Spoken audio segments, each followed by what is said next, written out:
Hey Shooby-Doodlers, how are you doing? Today I'm going to be working on this giraffe design for my Animal ABC series. We've got to the letter G. This is for Gabriel and his son Alex. Gabriel said, could I come up with a zany giraffe design?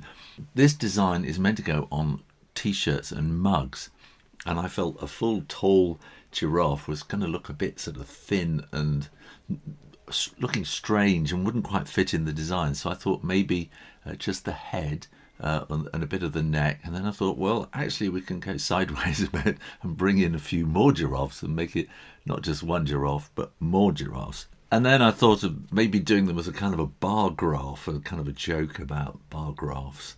But then I got the idea to have them all lined up as the usual suspects against the police back wall and see what happens. So I'm going to be drawing with a pencil and a pen and an eraser, and I'm going to be using watercolors as well. But let's not talk about it. Let's do it. So I have planned this out a bit beforehand, and I've got the shape that it all has to fit in, and I've also got the lines worked out behind, which will be the height bars behind. And I kind of feel that I'm going to want some sort of text around about there, so I'm going to kind of fit them in around that. I'm going to sort of want one about there, another about there, and sort of there, and maybe there, and one there, and one there, kind of like that. So these necks are going to be sort of coming out like that. So there is the basic plan, and I've got this upside down, haven't I? So everything I'm going to draw needs to be kept within these sort of outside lines, and I'm just going to start just by drawing and seeing what happens.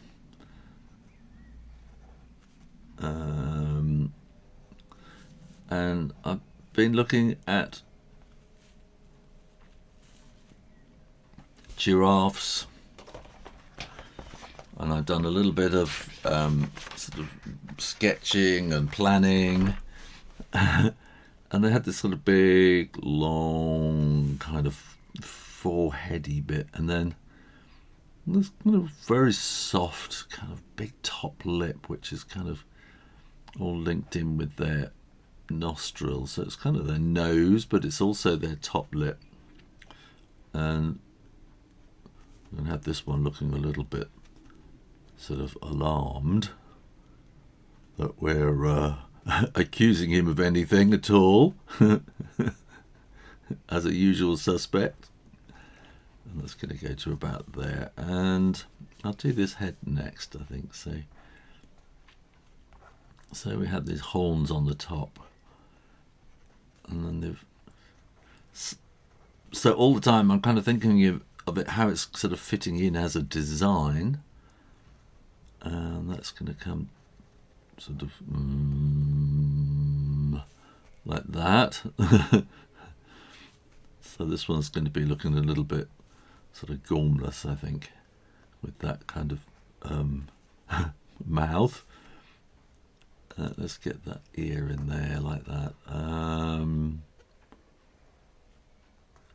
then they do have, don't they? Some of them had these, well, they all have these luscious eyelashes. And this is the hard bit, is to, with eyelashes, is to get them looking at you when you kind of halve the eye space, as it were. I'm just going to put a little bit of sort of furriness in on the top of there, because the top of their horns go sort of a bit like that. I'll do that while I'm here. And then I'm going to bring that down to here. It doesn't matter if it's going off down here, because I'm going to kind of chop that off in Photoshop later. So this one's going to have a slightly sort of thin neck, I think. And they have a mane on the back of their neck like that. And this one's going to have slightly longer neck, and then that's going to be maybe coming down there as well, and we're going to want this mane as well, like that. And next we're going to want a slightly shorter one,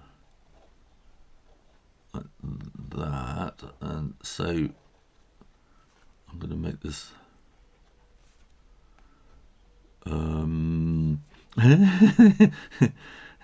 it's kind of wanting to have different characters, but sort of giraffes just look so sort of similar that it's quite difficult to sort of make them into different characters. But I think just the tilt of the head, maybe just where the expressions are going to look will be different, I suppose. I'll have that looking a little bit sort of that's a bit more of a concerned expression, I think. And then maybe talking to that one.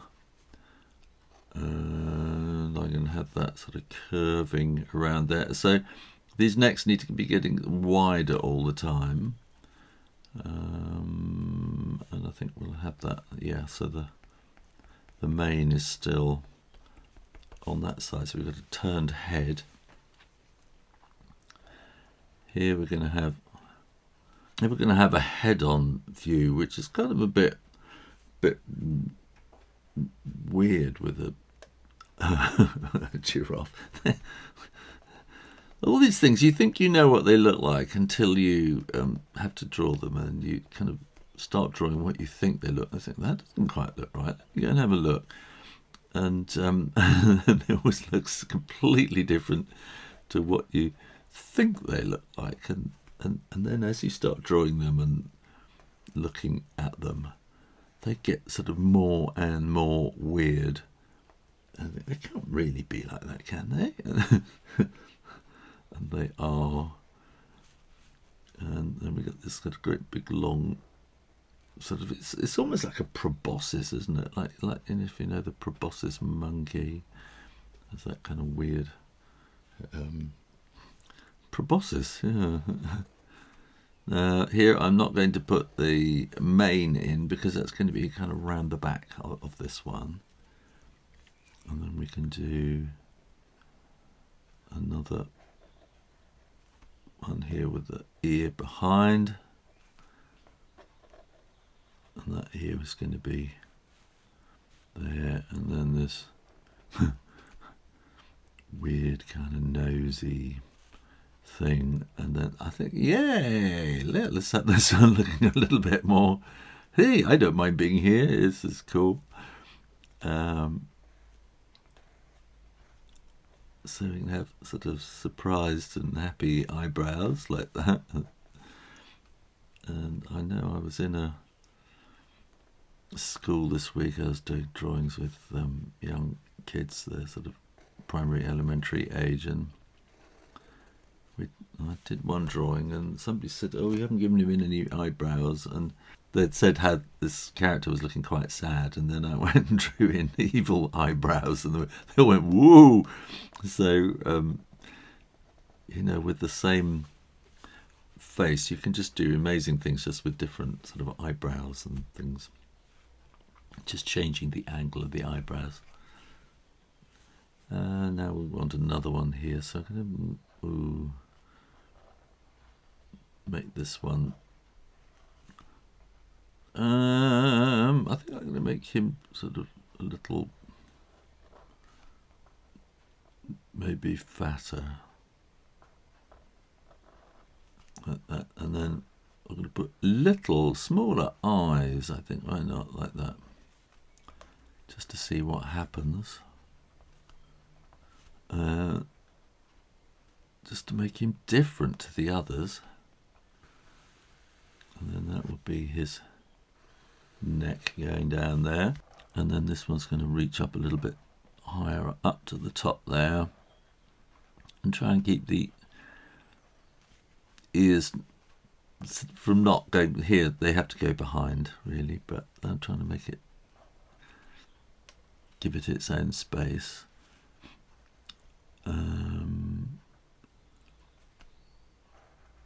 And I think I'm not really going to do much for mouth there at all on this one.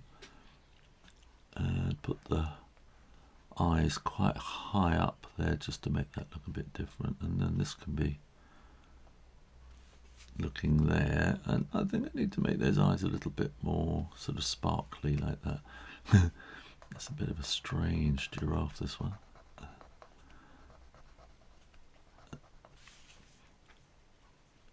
And I can give this a really long, thin neck like that. And I'm seeing there's a little space here, so I think what I might do is have a little baby giraffe poking its head up there. So we want that to be kind of like that.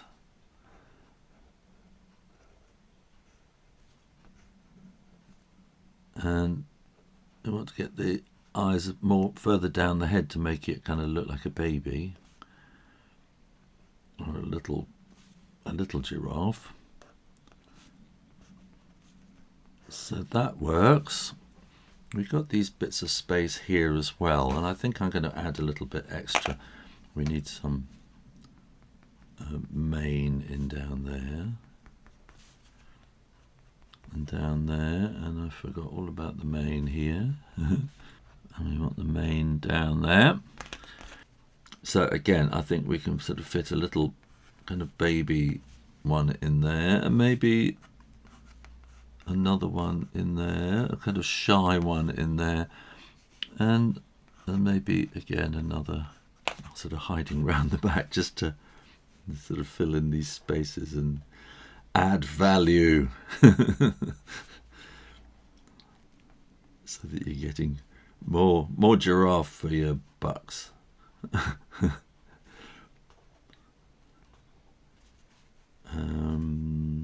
That will then come up to there. Yeah, and then I think this would be quite a younger one, so I'm going to put the eyes a bit lower down on the younger ones, and that will be going in there. And let's do another one here. So this one can be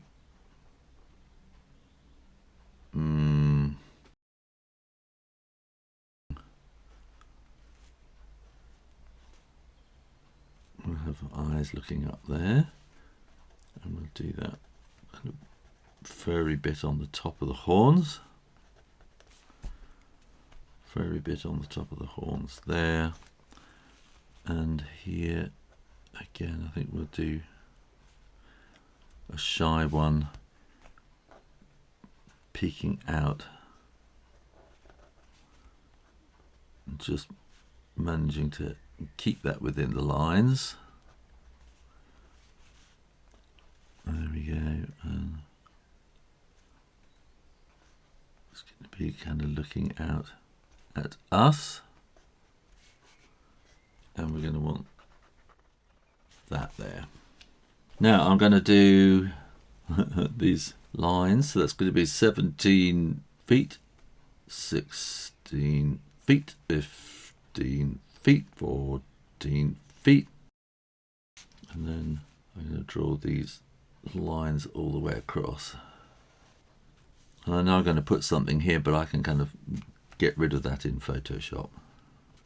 And I had thought about actually putting these lines in Photoshop as well, but then they're going to look sort of too mechanical and too straight. So I thought it'd be good to actually draw them in. As if my voice sounds a little bit tired and a little bit croaky. It's because I've done a lot of talking in school this week and a lot of driving. So I am tired and my voice is feeling a little bit croaky from all that talking. There. Well, I don't know what happened to this camera. It's has a mind of its own. It sometimes freezes and sometimes switches off and does weird things.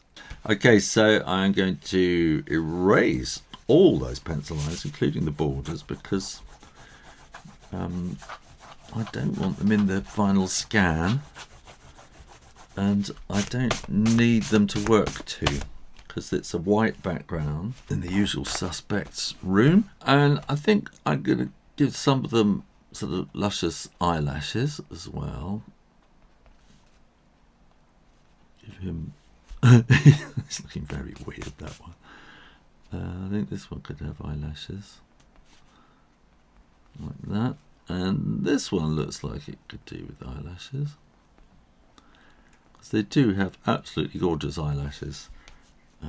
Giraffes. Maybe that one too. So this is my Pentel Aquash water brush. The water is in the handle and it sort of flows through the brush. So it's quite different to a normal brush. And I'm going to get a bit of Naples yellow. I'm getting all these kind of yellows here. And I don't want it wildly bright, I don't think. Do I? Because the giraffes aren't really that kind of wildly bright yellow. In fact, they're kind of quite sort of creamy white in between the stripes. But I'm going to want them to be yellow, and it's a design choice really, so that they stand out against the white background of a t-shirt and a mug. And then I'll bring that down all the way down to there. I don't think I should be doing the ears actually now I think about it, so let me see if I can just take some of the colour out of the ears. Yeah, there we go. There should be more of a... I'm going to take a bit of a risk with the stripes on here, and I'm going to use a wax pencil to act as a resist. And if it doesn't work, then I'm going to have to start all over again and refilm and everything. But you know, you have to take these risks. I'm worried this might be a bit too yellow, but I won't know until the whole thing is finished. And looking on my monitor screen, it's looking a bit kind of lemony yellow. It's more lemon yellow than it probably is on the page. So I'm just going to paint through all of these now.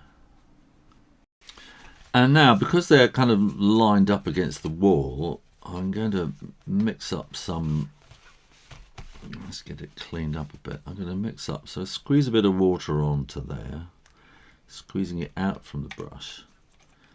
And then this is neutral tint, which is a kind of a bluey grey. If you haven't got it, you can mix it with burnt sienna or Van Dyke brown, something dark brown, and French ultramarine. Mix those together and you'll get a similar kind of colour. So I'm going to want this to be quite pale, so they're going to have... so we're going to want this shadow on the wall that they're casting. In fact, I'm just going to put a bit of a shadow in here on the... as the one, cast the shadow over the other one. And I'll just zip through this. Well, my second camera is playing all sorts of tricks. I'll try it again. For those who are interested, it's a Canon M50, and they are a bit notorious for switching off when you're kind of streaming and recording and things like that. Now, I have got here a China marker. This is basically, it's a wax pencil, and it's designed for making marks on china, so that you can kind of put a price on them or a accession number or whatever you want, and then erase them at a later date. And in theory, you just unpeel them, but this doesn't want to do that at all. And then I'm going to draw in wax all the way down these necks. And I hope that this is going to work. So this will then sort of come down this way and down there. And then from here we want to have kind of weird, kind of slightly random, creating kind of cells, I suppose. So they're going to be brown, and I'm hoping you're going to get these nice kind of white lines in between. And I should have done my research enough to tell you that these stripes are representing one particular sort of species or type anyway of giraffe, but I haven't sort of done that much research. And trouble with wax pencils, it is very soft, so if you press too hard it's very easy to break it, and I want to press quite hard on this. And here I think I've got to do kind of a little sort of boxes in the front and then bits going out sideways. And here again, having looked at quite a few pictures of giraffes, they do have this kind of pattern. It sort of starts around the back and then it gets a bit more random at the front. So now I'm going to get burnt sienna on this. So you could do Indian red, all sorts of things, but I think burnt sienna works really well here. And let's see what happens. That's pretty good. I'm going to paint the mane down the back there as well. So I'm just going to do the necks to start off with. So that worked pretty well. Yeah, I'm quite pleased with that. I think we want that mane to be a little bit darker. Might want it to be a bit darker underneath and to one side. So this is just kind of by adding a bit more darker on each side. It gives you a bit of a what would you call it? A sort of shading, modelling kind of 3D feel to the roundness of the neck. And that's the sort of shading in underneath the neck there. So then we can do the same over here. So they work really nicely, I think, that wax pencil thing. So I'm quite pleased with that. And I'm just sort of adding extra, sort of more full strength paint while it's wet. And then while it's wet, it'll sort of bleed into it and give a nice sort of soft graduated tone, which is what we're after. And we'll do this neck. And I think I'm just going to sort of work my way through all these necks now. I think the camera keeps going off because it's on battery, and you can't win with this camera. If you put a mains power supply into it, then it just kind of goes even more cranky and it just freezes every now and then.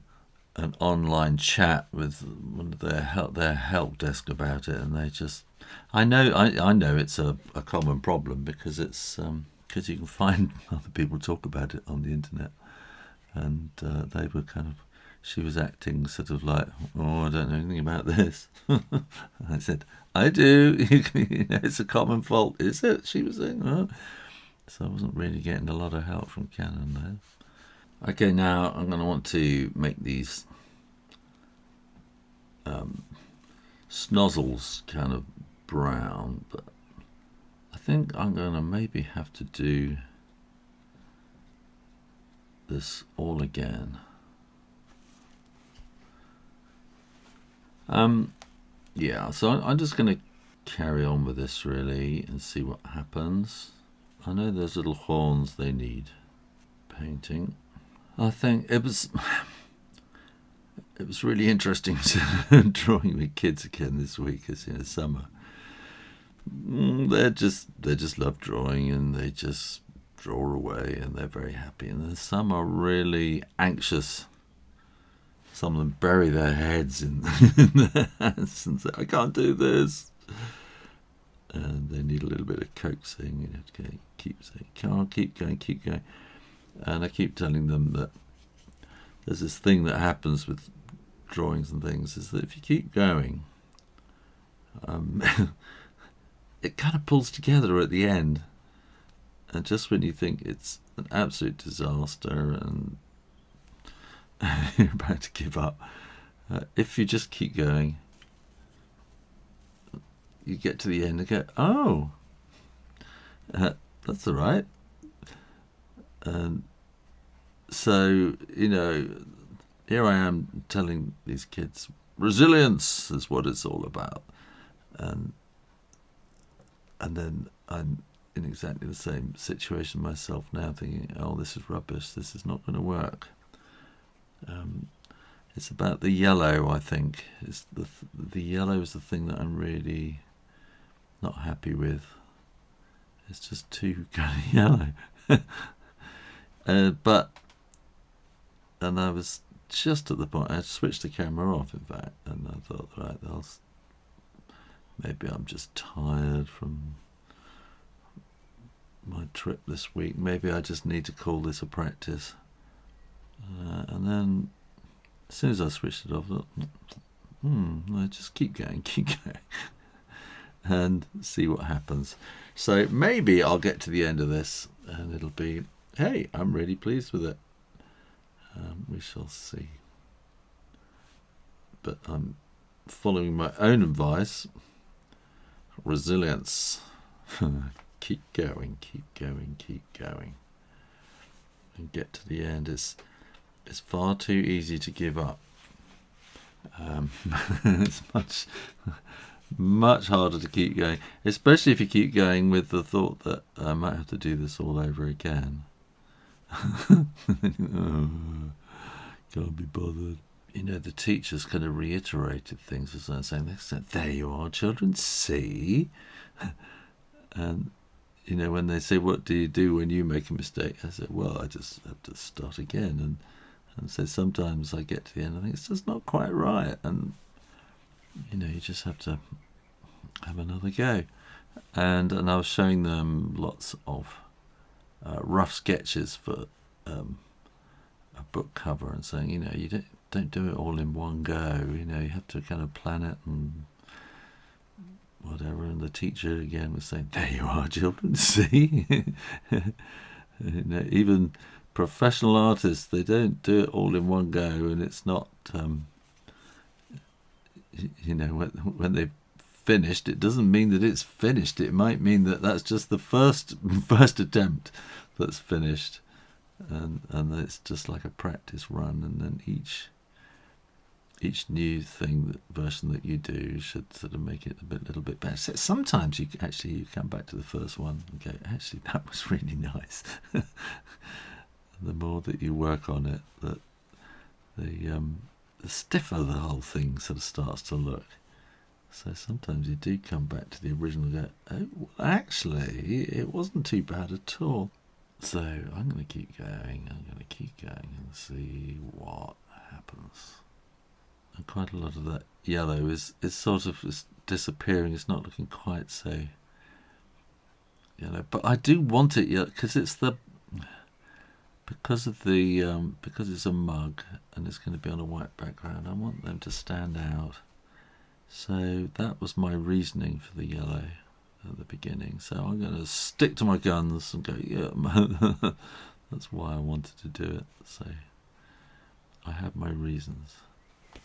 I think they're looking quite nice, actually. I think I need to just be putting some more stronger tone of the brown in some places, just to give a bit of extra oomph and an extra kind of 3D-ness in places. So that would be that. In some places the yellow, I think the yellow is quite strong over here in some places, and that's kind of, when I'm working on that, and that's when I kind of feel less secure about my choices. I'm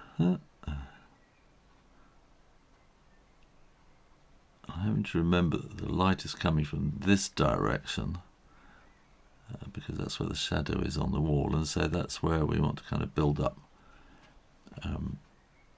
tonal values to give that kind of 3D effect to the whole shape of the characters. Weird thing happened this morning. My sister emailed me to say, oh, have you seen this article? And it was a paper I don't read, but anyway. So it was about Sir Michael Morpurgo, the author of Warhorse. And I've illustrated, I don't know, about 7 books with him, I think, something like 7 or 8 books. So anyway, it's talking about the house he lived in as a child. And my sister said, didn't didn't our parents live on this road? And it's called Phil Beach Gardens in London, and my mum and dad lived there after the war. And then reading the article, then it's just bizarre that Michael Morpurgo, the young Michael Morpurgo, who is a child going to school, could have been skipping past their front door to go to school. It's a very strange, small world, isn't it? Don't know what that's got to do with giraffes, but never mind. And I'm going to get a bit of redness, a sort of pinkiness that I want to get into these, into the ears, which they don't have. They're more of a kind of a grey white kind of ear, but I'm giving them these kind of pink insides to the ears, just because I want to. It's lunchtime and I'm going to take a break. I'm back from my lunch break, and I'm now going to just work on these eyes. I'll just do one, show you what I'm going to do. So I'm going to start with, I've done this on the other animals in the ABC too. So I start with the yellow, and then I'm going to drop in above it, having left a little area of white for reflection as well. Then I'm dropping a bit of brown in on the top above it, and that's a bit darker again. And it just gives that nice kind of liquid look to the eye. And I'm just going to go through them all one at a time. I think I need to put a little bit up on the top eyelid there as well, which means this one I'm just going to bring this brown down a bit, so I need to put an extra bit of shade in underneath that one. So I'm doing these sort of in multiples, but I need to get on with it because I need to be doing it, dropping the brown in while it's still wet. You don't want to find that one of the eyes has kind of dried up. And also, there's a lovely sunshine outside today. So we've got through the winter, and it's May, and it's the old English saying, cast ne'er a clout till May be out, which means, you can start to think about, is it summertime? And it means also that the things, paints and things like that start drying a lot more quickly than they would do in the winter and in more sort of cold and humid times. It's little details like this that, that really kind of pull the whole thing together when you're having those moments of doubt. Oh, it's just not right. And particularly with characters, if you... the eyes I think are so important with characters, and that's kind of how they communicate with you off the page. It's through the eyes that they really grab your attention and kind of talk to you and explain what the story is, I think. And what story is it? Well, they've all been hauled in, haven't they? Which one is the criminal? Is there even any criminal activity going on here? I don't know why. They're the usual suspects, but what have they been suspected of? But that's a whole other story, isn't it? Again, as I was with these kids this week, and then in one particular class, I got them drawing dragons and put this dragon on top of a mountain. And then when I came back a few minutes later, going around seeing how everyone was doing, then some of them had then started to put the sun in the background and some more mountains in the distance, and some of them put some little birds in the sky. And then I said to them, well, this is storytelling. This is what illustration is all about. So you're not just drawing a dragon or a giraffe. Illustration is all about telling stories, and so it's about sort of building up the story with the picture. But of all the things that you can add into an illustration, I think expression is kind of assuming you've got characters in your illustration. The expression, I think, is the big one. And I think a lot of it comes through the eyes and how characters really do sort of connect with you and what it is that they're saying with their raised eyebrows or their frowns or little smiles, and that's kind of where the story is told. So if you want one giraffe kind of raising their eyebrows in a kind of an inquisitive kind of way, you know, what is it suggesting? What are you inferring and what are you reading into the expression, and are you kind of adding to the story and building the story in your head from inference? So this is just kind of adding bits now to, it's really about tonality now, I think, and adding a little bit more of that kind of three-dimensional bit, which you can do with shading here, which is kind of what I'm doing now. So it's a lot of kind of little details in all the individuals here that it's kind of hard to keep talking about. I think this smile is just too shiny, as is that one. Just going to tone those teeth down a little bit. I think giraffes have whitened teeth. I am just going to look at that, and actually I'm now happy with that. I think it has pulled itself together, and like I said a little bit about putting some extra shade in these ones, didn't I? So we just want a little bit of extra shade underneath the eyelid. And once I've scanned it, I think if I'm sort of feeling that the faces are a bit too yellow, well, I can take some of the yellow out in Photoshop. There we go. How to draw giraffes as the usual suspects. Thanks for watching, and click down there and make sure that you are subscribed to the Shoo Rayner drawing channel and keep coming back for lots more drawing videos every week. In the meantime, keep drawing, practice, and I'll see you next time. You take care now. Bye-bye.